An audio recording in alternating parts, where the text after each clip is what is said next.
ইরানকে ঘিরে তীব্র উৎকণ্ঠায় ইসরায়েল ও যুক্তরাষ্ট্র, কারণ দেশটির পারমাণবিক কেন্দ্রগুলোতে ইউরেনিয়ামের উপস্থিতি নিয়ে ধোঁয়াশায় রয়েছে পশ্চিমারা। ইরানের ৩টি পারমাণবিক স্থাপনায় সাম্প্রতিক সময়ে বোমা হামলার পরও মার্কিন প্রশাসনের মাঝেই রয়েছে ব্যাপক সন্দেহ।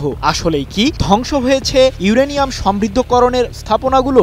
এমন প্রশ্নের জবাব খুঁজতে ব্যস্ত সময় পার করছেন মার্কিন গোয়েন্দারা। এদিকে পারমাণবিক অস্ত্র তৈরি ও সেগুলো সফলভাবে মোতায়েন করতে ইরানের রয়েছে জোর প্রস্তুতি, যার ফলে দেশটিকে ঘিরে বারবার নতুন ষড়যন্ত্রমূলক পরিকল্পনা করছে ইসরায়েল। তবে পরমাণু অস্ত্র বানাতে কি রয়েছে ইরানের কাছে?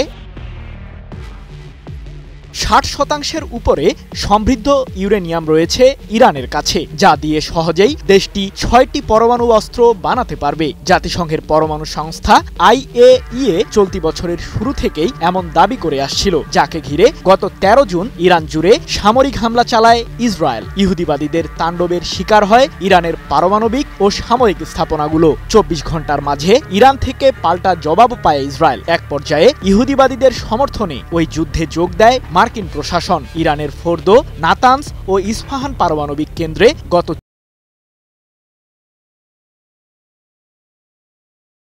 পরপরই যুক্তরাষ্ট্রের প্রেসিডেন্ট ডোনাল্ড ট্রাম্প দাবি করেন পুরোপুরি ধ্বংস হয়েছে ইরানের পারমাণবিক কার্যক্রম। কিন্তু তার প্রশাসনের অধীনে থাকা মার্কিন প্রতিরক্ষা দপ্তর পেন্টাগনের অভ্যন্তরীণ এক গোয়েন্দা প্রতিবেদনে উঠে এসেছে ইরানকে ঘিরে ভয়ঙ্কর চিত্র। যুক্তরাষ্ট্রের বোমা হামলায় ফোর্দো ছাড়া বাকি ২ পারমাণবিক কেন্দ্রের তেমন কোনো ক্ষতি হয়নি বলে তথ্য পেয়েছে পেন্টাগন, যদিও এই দাবি নিয়েও রয়েছে মার্কিন প্রশাসনের মাঝে মতবিরোধ। তবে পরমাণু অস্ত্র তৈরি করতে আসলেই কি আছে ইরানের কাছে?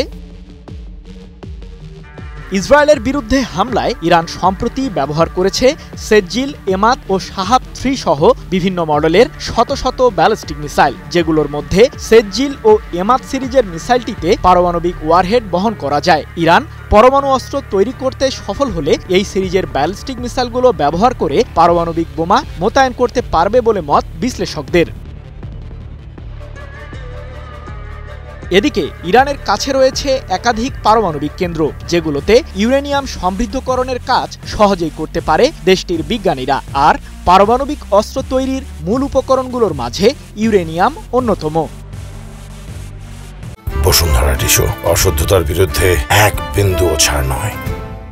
ইরানের সরকারের সর্বোচ্চ মহল দাবি করে আসছে ইউরেনিয়াম ব্যবহার করে কোনো ধরনের অস্ত্র তৈরির কোনো উদ্দেশ্য নেই তাদের। দেশটি এই কার্যক্রম চালিয়ে যাচ্ছে মূলত বেসামরিক খাতে ব্যবহারের জন্য। কিন্তু ইরানের কাছে রয়েছে পরমাণু বিজ্ঞানী, যাদের সহায়তায় অতি সহজেই পারমাণবিক কার্যক্রম এগিয়ে নিচ্ছে দেশটি। আর পশ্চিমাদের বোমা হামলাতেও যে ইরানের পারমাণবিক কার্যক্রম ব্যাহত হবে না, সেটার কারণও ব্যাখ্যা করেছে তেহরান। সম্প্রতি ইরানের পররাষ্ট্রমন্ত্রী আব্বাস আরাকচি জানিয়েছেন, সামরিক হামলা চালিয়েও তাদের পারমাণবিক কার্যক্রম ধ্বংস করা যাবে না, কারণ তাদের এই প্রযুক্তি রয়েছে দেশটির বিজ্ঞানীদের মাঝে।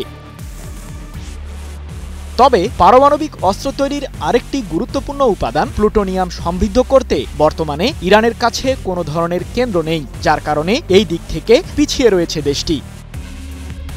সৃজন মাহমুদ, নিউজ 24।